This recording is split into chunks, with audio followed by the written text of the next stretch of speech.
I'm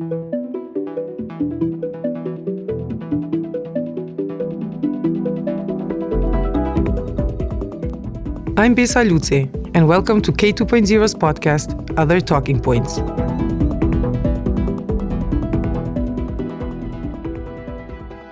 In this episode, we'll be talking about the legal recognition of LGBT rights, with a focus on same-sex unions. There's a long way to go in securing fundamental human rights across much of the region, but some groups remain more explicitly discriminated against than others.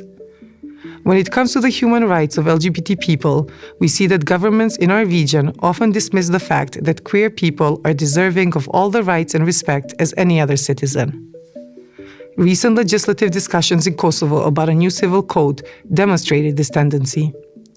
Many assembly members refused to move forward on a set of policies and laws that would improve citizens' lives, simply because they were in opposition to a single article in the code that would have opened the path to same-sex civil unions in Kosovo.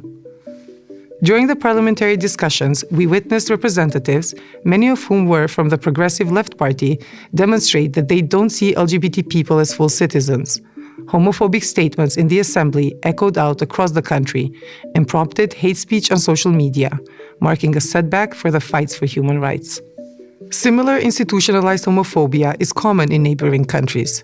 But in 2020, Montenegro took a first step towards legalizing same-sex civil partnerships, though with a very narrow majority. While this was touted as a historical step by government representatives, the right to adopt or foster children remains inaccessible, meaning that there is still a long path to full equality. But all in all, this situation has again made clear that activists both in Kosovo and Montenegro will not give in to homophobia, harassment, and attacks. With a civil code waiting to be brought back to the Kosovo parliament soon, in this podcast we want to talk about how everything unfolded in Montenegro, what awaits Kosovo, what lessons we can learn about activist solidarity, and more. I am very happy to be talking with Jelena Čolaković, Program Director of Juventus, a Montenegro-based NGO working in social justice, and Valmira Rashiti, Gender Mainstreaming Officer at Kosovo Women's Network, an NGO supporting, protecting, and promoting the rights of women in Kosovo. Jelena, thank you for being here. Thank you so much, Besa. It's a privilege and honor to be at the Other Talking Points. Valmira, it's so good to have you here as well. Thank you for having me, Besa. Jelena, I would like to start with you. So in 2020, Montenegro legally recognized same-sex civil partnerships, and you participated and contributed to the creation of the law that granted same-sex civil partnerships the right. So I would like to ask you if you can just walk us through the process a bit. So how did things play out leading up to the law's adoption there? Yeah, thank you so much for the question. I mean, it was a very rocky road, I would say, especially because back to 2012, I think, we had some initiatives like, for example, Queer Montenegro has been founded, and they signed a big with their entrance into the NGO scene. They basically held a petition on the support of the citizens for the same-sex law. Same-sex partnership law, and they got some support, like 300 citizens of Podgorica, for example, signed this particular petition, like in support to this initiative or the idea of creating that kind of a legislation, that kind of a piece of legislation. Afterwards, there were some initiatives also that were related to the constitutionality of the Article 12 of the family law, where the Constitutional Court of Montenegro said that article was fine, but it does not prevent anybody or the city or the country of Montenegro to actually create a piece of legislation that will only focus on issues or family issues of same-sex partners. So basically we had some really interesting initiatives that actually instigated the story about the same-sex law, or the life partnership law, as we called it in Montenegro. Some of the conditions have been made, so 8 years prior to the law being brought into our parliament, and Many of those actually were related to education, a lot of education, many institutions in Montenegro that actually provided the support. Finally, when, for example, Ministry of Human and Minority Rights decided to create the group that was about to actually write the law.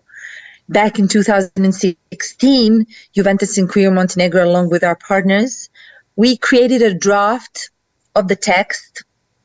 That one and the law on legal gender recognition, these particular two pieces of legislation are the ones that we are working now mostly on, or that we worked on mostly during the past couple of years or 10 years. So, as I said, back in 2016, we made our country, we made it easier for our country, I would say. The NGO or the CSOs in Montenegro have been quite on the same page as when we think about or when we speak about the law on same-sex partnership. And we got together and created a text that was offered to our government as a baseline for the final text that has been brought in 2020, as you said. So literally everything that happened had its own purpose, I would say. So many different initiatives back in 2012, then many different pieces of I would say activities that were related to education of many of institutions in Montenegro, but also the fact that we were preparing ourselves always for the very announcement of creating the working group that will finally write the law back in 2016. That was, I would say, one of the breaking points, especially because we managed to, I would say, we announced that we made the draft, that we made the text, that we wrote the text that could be something that our government can use, and they did use it. First reluctantly, they were like, okay, but we cannot use this draft to be our law. And we said, fine, this is just the baseline. So we can use this particular piece of text and we can use it for the baseline and we can upgrade it even more if you think it needs upgrading. So yeah, in 2019, the working group started its work. So, and then back in 2020, in July 1st, yeah, our parliament finally adopted it in the parliament. That's great, because I just wanted to ask, actually, just very shortly, how receptive the government was, but you went ahead and talked about it yourself, that there was a bit of resistance, but then they also opened up to it and managed to use it as a base for further developing the law. And Valmira, maybe I can connect here with you, because this conversation is particularly relevant now, because we're expecting the civil code to come up for a vote again at the parliament in Kosovo. It's been discussed two times, very problematic discussions at the assembly. So can you explain a bit the trajectory of how the process for same-sex civil unions in Kosovo has happened over the past few years, and what has been your experience with the government here? Mm-hmm. Yeah, I was just listening to Yelena's and Montenegro's journey with the civil society activism there, and I found a lot of similarities. I'm just hoping that we will follow the same good luck with the civil code now as it continues to the assembly again. Actually, I embarked, so to say, on a legacy of advocacy and activism that had been conducted related to the civil code matter in Kosovo for quite a long time now. As far as I'm concerned, the civil code in Kosovo has been discussed ever since 2015, which is 8 years now. And a lot of activists and civil society organizations have gathered many times to discuss joint recommendations, joint input, joint conclusions and ways they can help compile a better and just civil code. But things got more concrete ever since 2019, when we got the first draft and we saw that there was nothing there about same-sex marriages, only discriminatory language and nothing really concrete. So we joined forces. A lot of civil society organizations, maybe I will highlight here Youth Initiative for Human Rights, Civil Center for Social Group Development, Center for Equality and Liberty, Kosovo Gender Studies Center. All of us, so to say, gathered up and tried to make a plan on how we continue and how we work, how we gather activists, how we gather lawyers, because we saw that we had to organize among ourselves, because on the institutional part, we had a lot of backlash and we saw that we were not really going to get the support that we were often promised we would. And then the pandemic happened and this civil code discussion, so to say, paused. And then in 2021, the Ministry of Justice prepared a very scratch draft of the civil code, and they kept meeting us continuously in closed as well as public consultations, where again we saw hesitancy from the institutional side, but as well as from the EU experts who were actually part of the project of the civil code and helped draft the actual content. And you would think that they would bring something different and maybe more just and equal to the draft of the civil code. But actually we got remarks like, well, Kosovo society is not ready yet for same-sex marriages. And our response was like, well, if you would ask Kosovo society, they're not ready for women to own property. They're not ready for women to work. But that's not how it goes, because laws usually foresee these sort of endangers, and laws usually precede these sort of mentalities and actually mean to support and protect vulnerable groups who seek for their rights. So despite the discussions which went on, despite the very concrete recommendations we compiled in the end of 2021, 31 of December, I remember, because all of us kept awaiting for the draft to be published from the government. The draft got out, and turns out that the very well justified arguments that we provided were not integrated, despite the fact that all we asked was in full harmony with the Kosovo constitution. And let me just point out that the civil code and same-sex marriages go a long way back, because activists actually started foreseeing that this need to require this right would arise ever since the constitution started being drafted. That's why activists claimed that there needed to be Article 37 within the constitution, who says that everyone has the right to marriage and family. And that is our very basis and foundation that we have used throughout the entire process of our advocacy. And then throughout the whole 2022, again, we joined forces institutionally, but then we also had activists who chose the roads. We had Pride, and civil code became the theme of Pride as well. So we basically used all of our channels to promote and to require that this right comes to life and is included within the civil code. The road continues to be quite rocky, as Jelena said, for us. Even right now, we're not very sure what will happen with the upcoming assembly discussion, but we're still organized, we're still in solidarity, and we'll see how we can impact the process. I'll come back to the Kosovo case on that, because even with the current wording that we have in the civil code, that's also something that has been rebutted by civil society and human rights organizations in Kosovo, because it doesn't fully grant the right. It just opens the way for it to regulate it down the road. So in a way, it just ends up postponing it, that it's also problematic. But Jelena, to go back to kind of your relationship with the government in the case of Montenegro, because from what I understood from you, you managed to push them forward in the right direction, but at the end, it was passed with a very narrow majority. So meaning that the pressure was high and the issue was really hanging on a thread. So the law itself at the same time, the law does not recognize the right to foster or adopt children, for example. And in the particular context of Montenegro, I would like to ask you to tell us, what do you think this also speaks about the ways that families perceived and this applies throughout the region as this very rigid heteronormative institution. So how did this idea of family impact the law itself, and then in general the legal recognition of LGBT rights?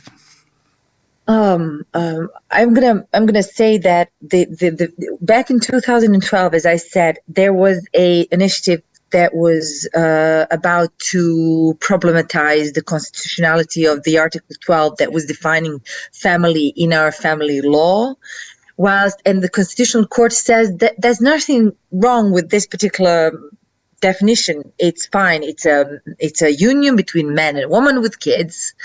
Whilst on the other hand, this particular article does not recognize any other family, for example, a man and a woman without kids or single parents, or so the definition of family in Montenegro is quite, I would say, traditional and mostly from commercials, because, when we imagine a family, we imagine a man and a woman, a dog and a cat, a picket fence, a white fence, some kids running around and stuff like that. So commercials, which never reflect, or in most cases do not reflect the reality of the people living in a certain country. Therefore, nor the reality of Montenegrins, some at least. So that started with the discussion about family, and the concept of family is quite traditional. But discussion started back in 2012.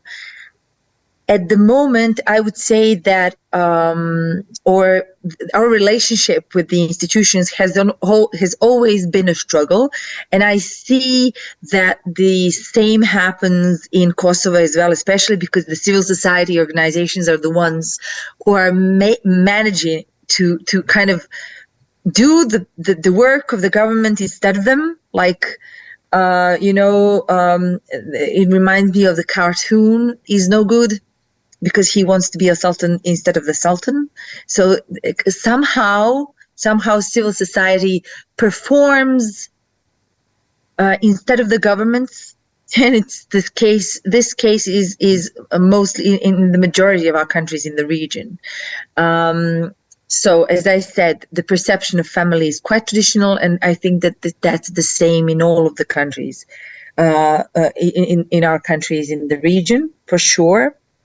And I also think that the struggle around the definition of family is about to come, because by stating that there's nothing wrong with the definition of family in our family law, and saying that same-sex couples can have their own law that's going to regulate, their union, is also kind of homophobic, because, by not giving the whole of the community recognition in terms of the diversity that exists in our families, is also kind of,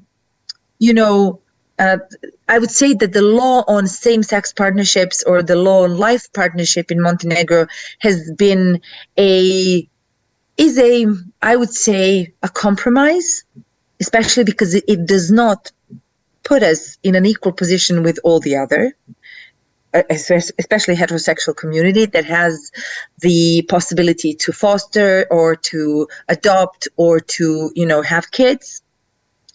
The right to family is still not complete just because of this particular issue. That is one of the important issues, I would say, for some of the community members. And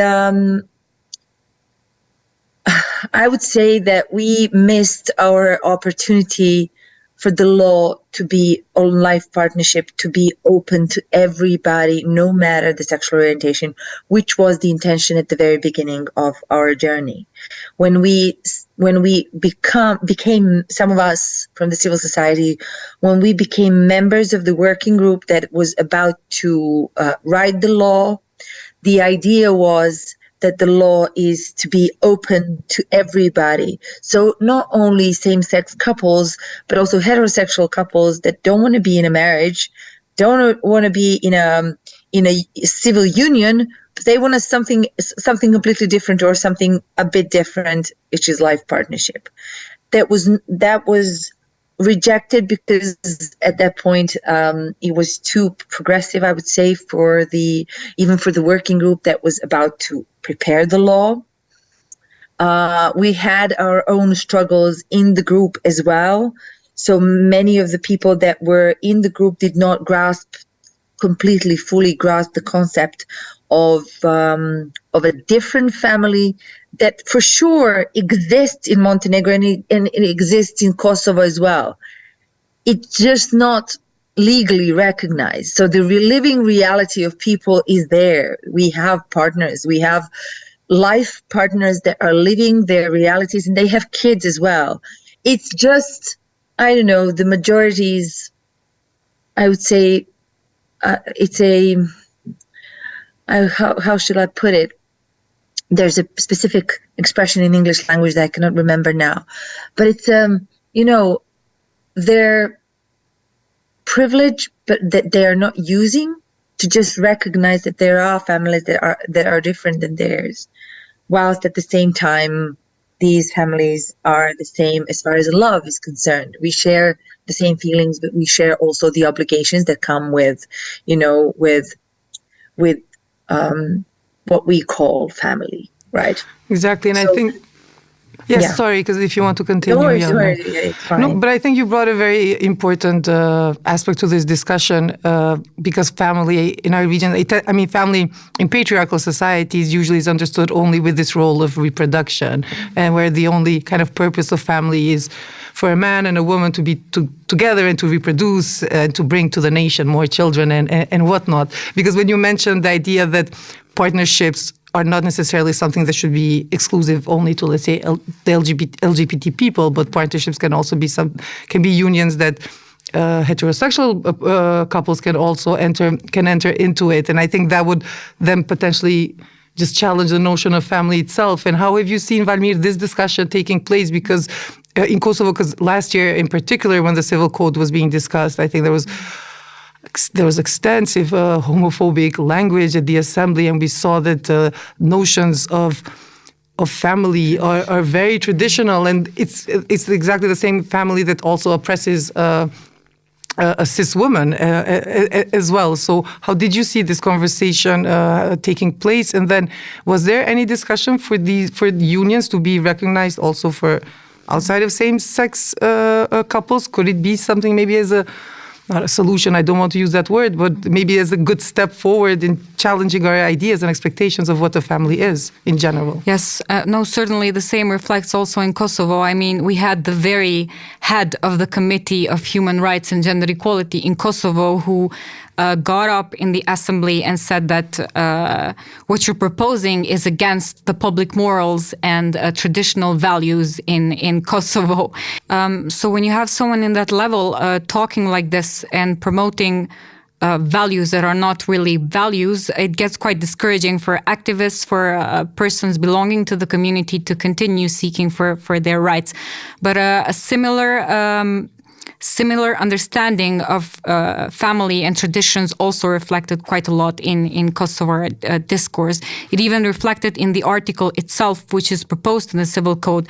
It was very a legal chaos, so to say, because Article 1138 defined that marriage is the union between a woman and man of the opposite sex. So they really wanted to rely and emphasize the differences and to rely on the Orthodox traditional context of the family they have known and called for so long. And then there was just a very unclear article saying that civil unions will be regulated with a different law, which, as Jelena said, is it excludes persons of this community itself just by saying this, because in Montenegro's case, it was a law, but in our case, it's the whole civil code. So it is a family of articles which regulates a lot of issues, property, inheritance, everything. And then you're leaving just just this one issue, which is quite complex in its own. You're leaving it outside to regulate it with a different law, which was very vague and not clearly precise. So with that single article, is not that we could have worked so much and proposed to include a diversity of civil unions other than same-sex unions.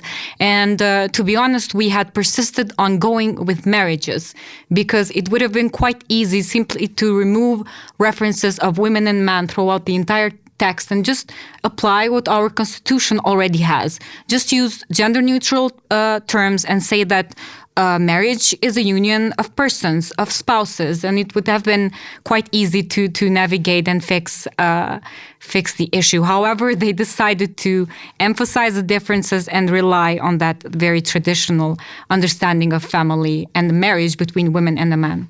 And I feel like a lot of times something that gets kind of forgotten in this conversation, because there's so much also homophobia out there, and because of these ideas that the role of family is only to reproduce, is that unions, partnerships, marriage, whatnot, they're all also important because they bring about other guarantees to people that choose to have a life together. So yes, it's about recognizing that it's ultimately should be the choice between two persons for them to live a life together and build whatever kind of family they want or they do not want. But so much of the way our societies are structured today, for couples, they need to be recognized by the state in order to have other benefits with regards to property ownership, inheritance, education for children, and whatnot. And I think I would like to go a bit into this aspect of the conversation because some people might forget that ultimately it affects the quality of their life and what they have the right to do and not. So maybe, Jelena, if you could pick on this a bit, and then Valmira, you. Yeah, I mean, that's an amazing, actually, introduction to what I wanted to say. Sorry. In terms of Montenegro has the law, but other legislation, other laws are not synchronized with this one. So we still have an issue of some of the rights that are guaranteed by the law on life partnership cannot be fully put in practice because other laws like law on social protection or law on healthcare do not recognize life partners as equal to marriage partners. It means that I cannot, for example, practice my right to social care on the basis of a life partnership because life partners cannot be insured. There's no reference to the law on life partnership in other pieces of legislation in Montenegro, so we cannot fully use it still. So the battle is not over yet. So the first step is to bring the law or to recognize life partners as a part of the family equation. Still, there's the struggle of synchronizing other pieces of legislation with this particular law, so we can actually use it in practice. So that's still a struggle 2 years after. So we have the law has been brought in July 2020. Now we are January 2023. So almost 3 years that we do not have our legislation synchronized with this piece of legislation that actually functions. It's quite practical, actually. It provides you with many practical things. As you said, there's a set of obligations and rights that you can actually achieve through this law, whilst we still cannot fully, and people are getting, hitched. They're getting hitched and they're getting married, or they're concluding life partnership in Montenegro. It's happening. But still, other pieces of legislation are not synchronized with it because, back in August 2020, we did have a change of the political scenery in our country, which is a good thing to have change, some kind of change. But on the other hand, this particular administration showed to be quite stagnant and quite, I would say, uninterested or not interested in in actually doing what their job is. So now we are in a technical government. Now our government is just performing the basic tasks. All the assignments or tasks that they are supposed to be performing are not being performed because they don't have to. So that's the struggle. I mean, it kind of never ends. We thought that it's going to be enough to put in the law the deadline of 1 year for the legislation to be synchronized with the law, but it did not happen, and nobody's taking responsibility for it. And now we don't even have anybody to be responsible for it as well. It's a very messy situation that we have now, but it's also a part of the complicated political setting that we now have in Montenegro. I hope that Kosovo won't see that kind of a struggle, especially because it can learn from Montenegro's example, particularly in this point. So the struggle is not over with the law being adopted. It needs to be synchronized, or the legislation needs to be synchronized with it, and it's really, really important, because at this particular point we could face possible, complaints to the court in Strasbourg because our government cannot deliver. I think in Kosovo we've also kind of had our share in that regard with, we haven't had a technical government per se, but we've had a lot of government changes in the past few years that probably, I think, have affected a bit this process that you explained at the beginning, Valmir. But I would like for you to maybe to connect also to my previous question on this lack of understanding that, ultimately marriage, unions or partnerships are important because they regulate legal implications. Exactly. Yeah. This was also on the long list of recommendations we compiled for the government. We tried to make them understand that everything they decide now translate really in actual legal institutes and legal obligations, which implicate the LGBTI community, persons who decide to share life together. And I think that is why Kosovo has the golden chance to make this change, require this right to be known through the civil code, because then each law has to be aligned with the civil code. It will be a long way to go. We will have to modify the law on family, law on inheritance, because all of these laws specify when spouses or partners can inherit from one another, how do the procedures go, and who can qualify as a partner if they are not married, how many years does it take, and if they can inherit at all. So all of these aligned laws actually would have to be aligned with the civil code, and that is why we required so much that it included same-sex marriage within this golden opportunity. But I do agree that the work will be quite a long process. However, as always, as Jelena said earlier, I think that it will have to be us, civil society organizations, again, who will have to do the work and maybe probably compile the recommendations also for amendments and future changes to the laws, if we have the very good luck of joining the same path as Montenegro did. And how do you work? It's also if I may, of course, please. It's also interesting how actually the government sometimes are not that smart. I mean, I would use the civil society for my work, let us do some good things together, or let us use these civil society activists and their enthusiasm for this particular topic so they can actually do our jobs. Sometimes they're not that smart. I mean, I'm always saying this with a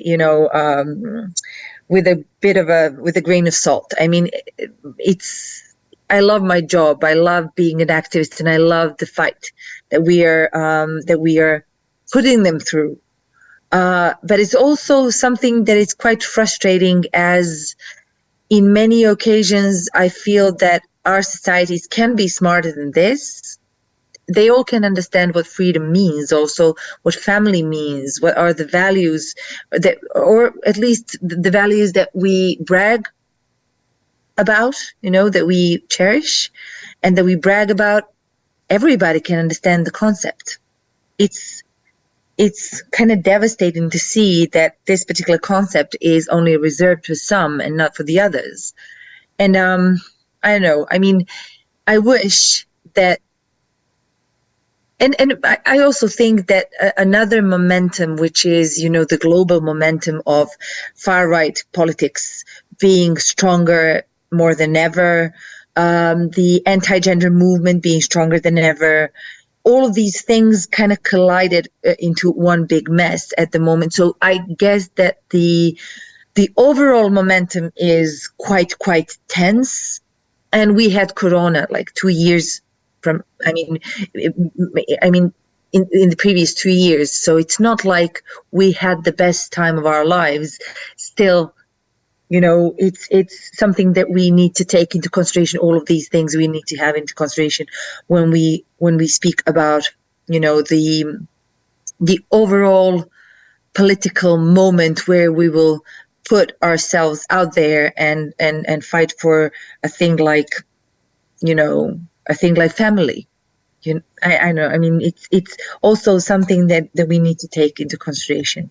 That's very much true. And I think to add to that, I think that one of the reasons, maybe another reason that why the governments don't want to use the input from civil society organizations, or particularly on topics like this, is because they're worried about potential backlash in society at large, whether it will affect them in elections or... Especially in our case, we had a freshly formed government who worried a lot about the backlash and the feedback they would get from the masses. Because in Kosovo, of course, the majority of people would actually oppose these sort of changes made to the civil code. And they did not hesitate at all to express it throughout social media, throughout comments, threats that were made towards activists and even persons who went on to talk publicly and advocate about same-sex marriages. It was quite evident that the majority of Kosovo population was against the idea.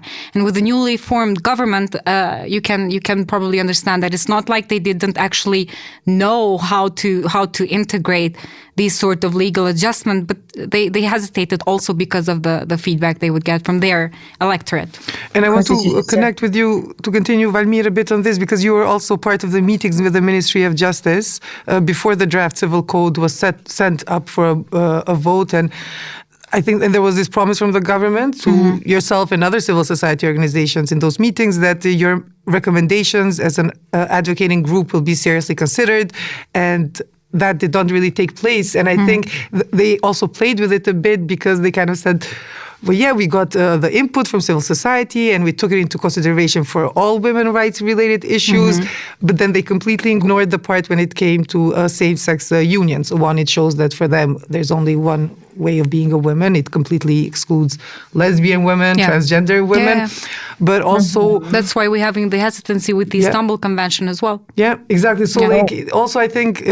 I mean, this is kind of the feedback that I've gotten from different people, that a lot of civil society representatives that were there felt a bit betrayed by the government. So how do you see that relationship moving forward with the current government? I know that the draft is currently on another working group from the Ministry of Justice with a new analysis being made to it. And it was very, very disappointing for us, because we really worked a lot on a document which was not vague at all. We had made specifications and phrasing suggestions, and we consulted different lawyers so to not come and give recommendations only from maybe an activist perspective, but also from a legal perspective, to maybe have things phrased exactly and make it easier for the Ministry of Justice working group. And after many meetings that we had, we only saw that they simply included a very vague article that civil unions will be regulated with a different law. After all the work we had done, after all the promises we had gotten, so we are quite skeptic now towards any changes that are going to be made. I repeat, we consisted that the civil code had included marriages and used gender-neutral language instead of the one it had. However, if they decided to go with civil unions, unless they drafted a completely new chapter on civil unions regulating each sort of legal gap that can be misinterpreted or not reflect on upcoming laws. I think that activists in civil society, with the support of the ombudsperson in Kosovo, are going to probably question it and put it for appeal at the Constitutional Court, considering that if it does not include same-sex marriages, this civil code directly is against the values that our Constitution promotes. And Jelena, to connect with you and based on your experience, just how do you work with those inside, in this case, I mean, inside government, inside these kind of structures? So how do you work with those inside? So to on one hand, be pragmatic with them, but also to make sure that you remain critical and assertive and to push for just policies, because you kind of need to be able to play both sides of the coin. A lot of times you can find yourself in a situation with somebody in the government that you don't agree with. Oh, yes. But you need to see how do you navigate that, like between being pragmatic and critical. I guess that we are using this good cop, bad cop strategy. Some activists are, pushing forward a solution that is quite, I would say, progressive or something that they won't agree on, whilst others are like, okay, if you do not agree on this, maybe we can find a different perspective and just give them a different solution that is also fine by us. Sometimes it's that kind of a game, but also, in the majority of cases, it's always cooperation and mostly trying to explain what we mean, and trying to explain it in a very simple language and trying to not complicate it as much. I mean, I think that, and I said it at the very beginning, I think that the law on life partnership is a compromise that we knew that we have to have in order to build on that in terms of pushing for additional changes of the law so it includes different rights that now it does not have. So we knew that we need to do something that is compromising in order to achieve full equality. Sounds awful, but on the other hand, I guess that it's a stepping stone. I think that it's a first step. It's a first step towards something that we actually want to have.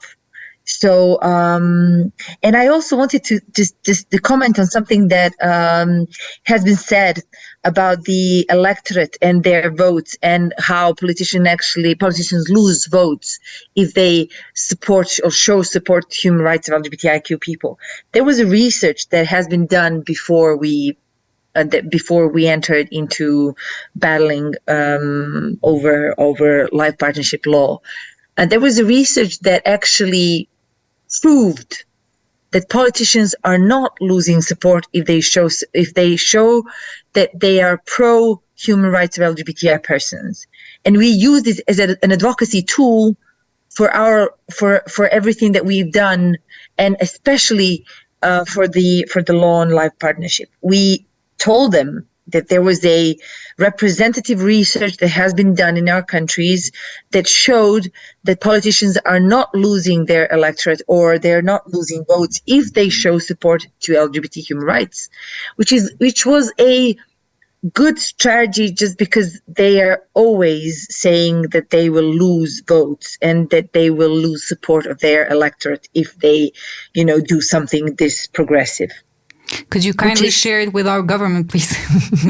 Yeah, I think I believe that also Kosovo was in the research. It has been done by NDI some time ago. So I think that also, although the political structures changed, and it would be an amazing thing to see if one of the CSOs in Kosovo would do a research of that kind, so you can show them that actually supporting human rights is not something that they are losing votes for, but they're gaining votes for, So if they show that they are there for every citizen of Kosovo, I guess that's going to turn the game around because that was a turning point, at least for us as well.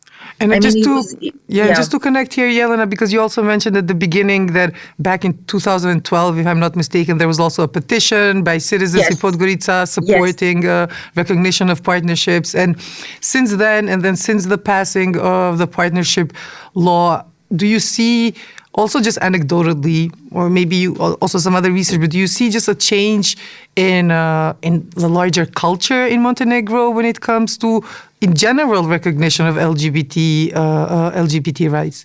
Yeah, I mean, there was a huge shift. I mean, when we started it all, it was 2009, 2010, and now 12 years ago, after, sorry, we definitely, there's a lot of changes happening, and we did it quite fast. And I think that we managed to put human rights of LGBTI people in the agenda, in the political agenda at a certain point, because we used homophobic statements of many politicians, and we were in the media all the time. You know, I loved that. I loved that particular period just because they gave us the door. They opened the door for the conversation to happen. So people could meet LGBTI community members and speaking about their lives, about their living realities, about their struggles. And that was made possible just because of these homophobic statements. That is something that can actually also happen in Kosovo with the civil partnership, with the civil law. I guess that the conversation needs to include real people, because that's the best thing that actually the citizens can connect to. Sometimes it's hard, but also there are activists that are willing to speak about how they cannot visit their partners in the hospital. And everybody knows how difficult that is, especially with the corona happening. You know, we all had some people there, people dying as well. So it has been hard, and we need to connect with the human emotion. Unfortunately, that's one of the ways in order to kind of reflect or depict the lives of the LGBTI community. The larger community needs to know that there's nothing different in functioning, you know, between the heterosexual or and same-sex family. You know, it's so the differences are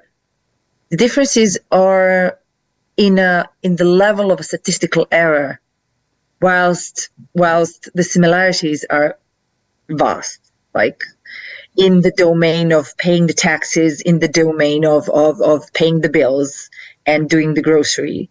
And I don't know, I mean, I can tell you that in terms of the life that we live here, there's less, you know, there's less of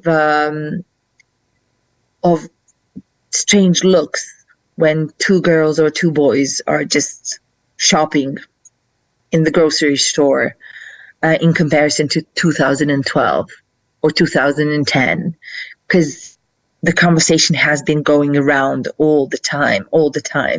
And I think that the living reality of people here that are heterosexual starts to include the ones who are not. And that happened because we did not stop speaking about our personal stories, about many different things that are happening in our lives that are quite, as I said, similar to theirs. So, and it's kind of easy to connect that way. So I guess that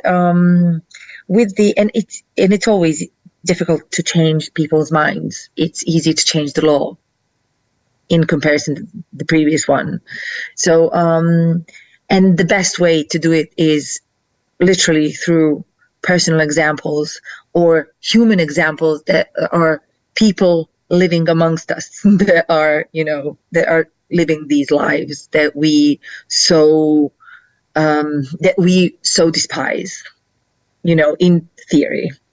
Thanks for that. Thanks for that, Jelena. And Valmira, how would you say in the case of Kosovo, following the language that was used at the assembly last year with regard to the civil code, and of course that language is not going to just remain restricted within the parliament walls; it's going to spill into society. And but how did you find, like, following that conversation? Yes, there was a lot of hate speech and homophobia, but did it also lead to new avenues of solidarity, of support in society at large? Do you see some certain shifts happening in language and in just understanding of the issue or not? Yeah, sadly, I think that language is not going to disappear by itself, and it certainly reflects the opinions of the majority of our society. On the other side, it's sad to say, but what I saw after what we all who were involved in this long advocacy process, what we saw after that assembly meeting was a lot of discouragement and frustration, actually. I was hearing Jelena saying that maybe promoting personal stories and sharing ways LGBTI partners connect with one another and share their lives could help the whole acceptance process. However, in this case, it created a backlash for activists and persons of the LGBTI community in Kosovo, as the media really approached them saying that, hey, we want personal stories, and they wanted, so to say, to use the momentum and to have real stories and to maybe portray the lives of partners of the LGBTI community. However, they felt like they would be mistreated from all the media usage and how it goes on the internet and social media usually. So they did not really want to share, and we saw a sense of discouragement after what happened at the assembly. However, the solidarity was still present in close sides, I believe, and what I'm mostly proud of in this whole long journey is basically this solidarity and ways we have chosen to conduct our activism, because we had persons representing the movement in the media, we had persons in the streets, and then we have people who would follow the institutional paths and require the changes through institutional meetings with representatives and persons of institutions. So the solidarity was there. However, its expression in the public spaces got a bit more limited. And as we were talking, I could see that there was discouragement. There was, so to say, intimidation to continue with talking about requiring something that was their basic right.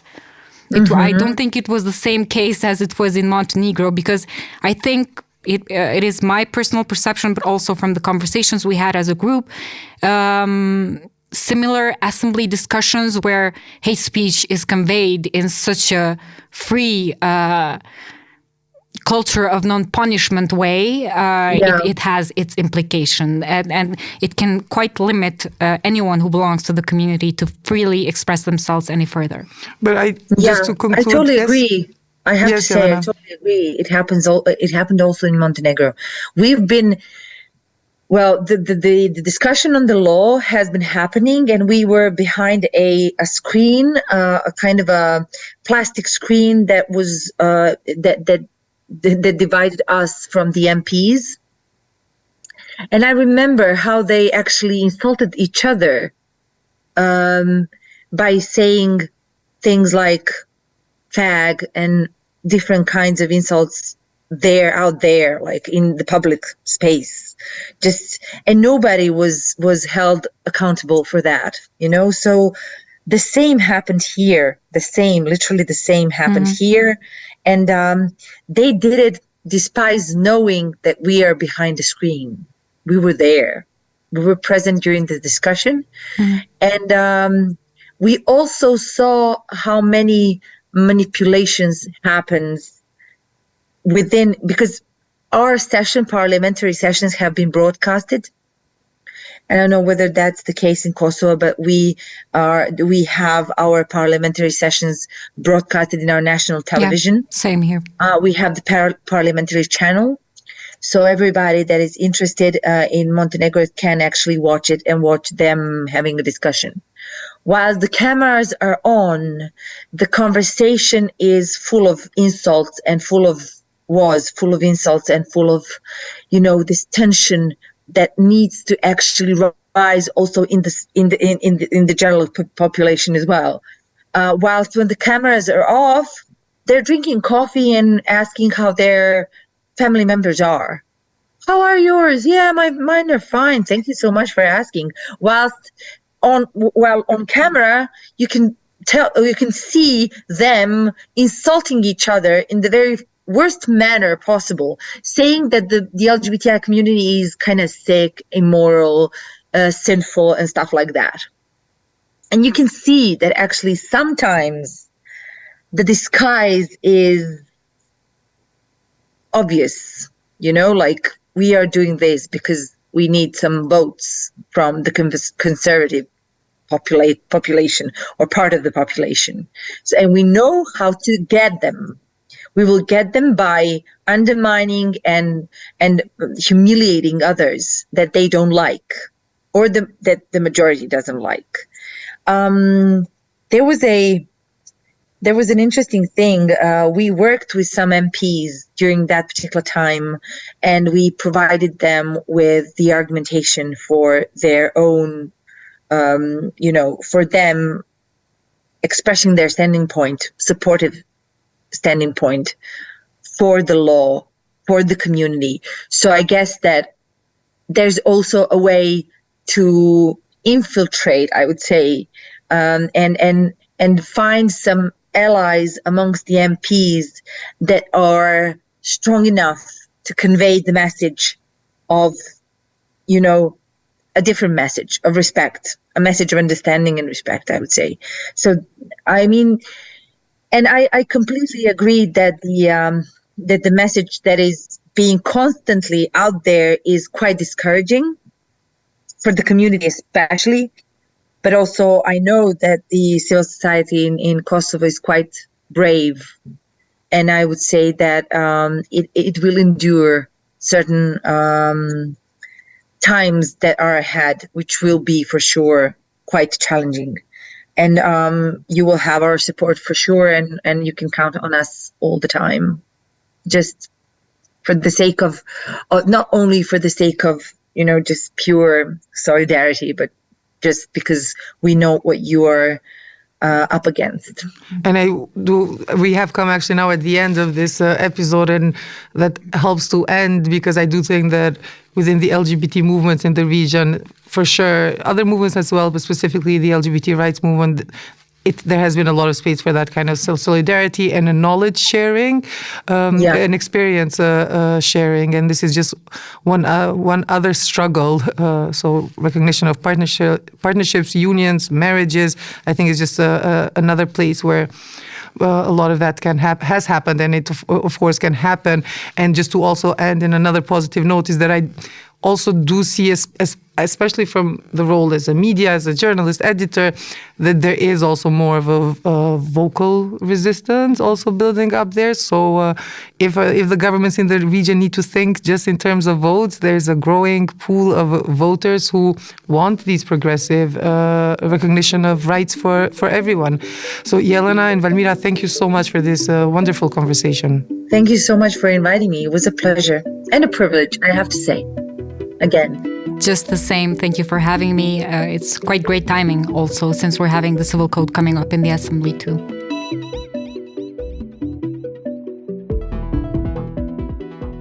Other Talking Points is a K2.0 podcast. You can listen to it regularly on our website, kosovo2.0.com, or by subscribing to Kosovo 2.0 on Spotify.